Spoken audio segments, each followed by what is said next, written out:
পাচার হওয়া অর্থ সম্পদ কি ফেরত আনা আদৌ সম্ভব? অতীতে এমন উদাহরণ নেই বললেই চলে। তবে দুদক চেয়ারম্যান বলছেন বিচারিক প্রক্রিয়ায় জয়লাভ করে পাচারকৃত সম্পদ ফেরত আনা সম্ভব। তবে সেক্ষেত্রে আন্তর্জাতিক সহযোগিতা, প্রমাণ সংগ্রহের মতো কঠিন চ্যালেঞ্জ দেখছেন তিনি। আর বিশেষজ্ঞরা বলছেন রাজনৈতিক সদিচ্ছা ছাড়া কেবল বিচারিক প্রক্রিয়ায় অর্থ সম্পদ ফিরিয়ে আনার সম্ভাবনা ক্ষীণ। বিস্তারিত সুমাইয়া খানের রিপোর্টে।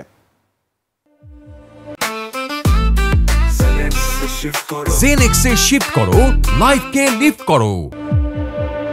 বাংলাদেশ থেকে পাচার হওয়া হাজার হাজার কোটি টাকার সম্পদের একটি বড় অংশ এখন যুক্তরাজ্যে। সম্প্রতি হাসিনা সরকারের মন্ত্রী ও ঘনিষ্ঠ ধনকুবেরদের কারো কারো সম্পদও জব্দ করা হয়েছে সে দেশে।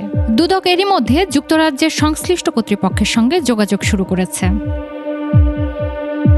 কমিশনের চেয়ারম্যান বলছেন, পাচারকৃত অর্থ সম্পদ দেশে ফিরিয়ে আনা দীর্ঘ ও জটিল আইনি প্রক্রিয়া, আন্তর্জাতিক সহযোগিতা, প্রমাণ সংগ্রহ এবং বিচারিক প্রক্রিয়া, এই 3 ধাপ অতিক্রম করতে হবে বাংলাদেশকে। আমরা যে দাবিটা করছি সেই দাবিটা আমাদের নিজেদের প্রতিষ্ঠা করতে হবে এবং সেই দাবির সমর্থনে আমাদের আদালতের যেমন আদেশ থাকবে, তেমনি ব্রিটেনের আদালত যদি আদেশ দেয় তারপরে আমরা সেটা আমাদের কাছে ফেরত আনতে পারবো। তবে বিশেষজ্ঞরা বলছেন, শুধু আইনি লড়াই নয়, প্রয়োজন রাজনৈতিক সদিচ্ছা ও আন্তঃরাষ্ট্রীয় সহযোগিতা।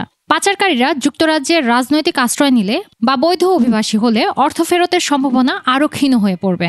উচ্চ পর্যায়ের একটা টাস্ক ফোর্স গঠিত হয়েছে, যেটি তার কাজ করছে এবং এখানে নেতৃত্ব দিচ্ছে বাংলাদেশ ব্যাংকের গভর্নর এবং তার সাথে আছে বিভিন্ন প্রতিষ্ঠানগুলো যে দেশে পাচার হয়েছে তাদের সাথে আলোচনা বা কূটনৈতিক উদ্যোগ এবং সলা পরামর্শ, বিশেষ করে টেকনিক্যাল সাপোর্টের যেটা দরকার। কারণ পাচারকৃত অর্থ ফেরত আনার বিষয়টা খুব জটিল, আমি আগেই বলেছি।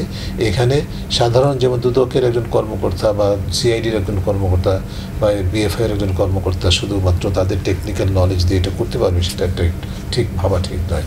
অতীতে অর্থ পাচার হয়ে যাওয়া অর্থ ফেরত আনার নজির খুবই সীমিত। সম্প্রতি দুর্নীতি দমন কমিশন জানিয়েছে, প্রায় 1025 কোটি টাকার সম্পদ ইতিমধ্যেই শনাক্ত হয়েছে। যুক্তরাজ্যে যে পরিমাণ সম্পদ আটকে রাখা হয়েছে তার পূর্ণাঙ্গ তালিকা ও যথাযথ কাগজপত্র না থাকলে কিছুই ফিরিয়ে আনা সম্ভব নয় বলেও জানান বিশ্লেষকরা। সুমাইয়া খান, 21 টেলিভিশন, ঢাকা।